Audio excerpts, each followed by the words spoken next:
Advertise wenu Rukaya Yabo hapa. Nimerudi tena mjini. Nzaifu anakuambia nimerudi tena mjini. Sana mimi nakwambia nimerudi tena mjini. Leo jimbo kama hili, jimbo letu ndo kama hili, zuri kama hili, na mwimbaji wetu utamjua hapa hapa. Uendelea tu kusikiliza hapa nani kafanya nini na nani anamkera na nani kamkwa mwenziwe. Kama hujafungua simu yako ya mkononi basi fungua, ingia tu YouTube online. Ikiwezekana subscribe pale. Lakini mwimbaji wetu leo narudi kukuambia tu anaitwa Fatuma Isa huyu. Fatuma Isa mama mwimbaji wa ukweli sana wa kitambo wa muda mrefu, lakini hasa hivi nimepata historia yake, miguu tu kidogo inamsumbua, lakini Mwenyezi Mungu atamweka vizuri.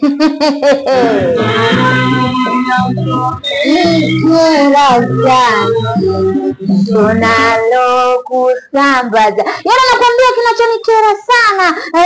Sonalo mnasambazia kwa nini? Na wapo binadamu wa hivyo. Ndio maana kuna shairi pale mbele akasemaje kwamba sikatai kuelekezwa, sipendi kusengenywa, kunikalia vigingi, lakini ndio binadamu, huwezi ukamwambia, hawezi akakuelewa, lakini kusikia nasikia kwamba huyu binadamu mwenzangu nikifanyia hivi hapendezi nalo, lakini watu wa sasa hivi sisi bwana wewe, yani binadamu atabaki kuwa binadamu tu, na maana tunafukiwa tani 7 za mchanga kwa sababu ya tabia zetu.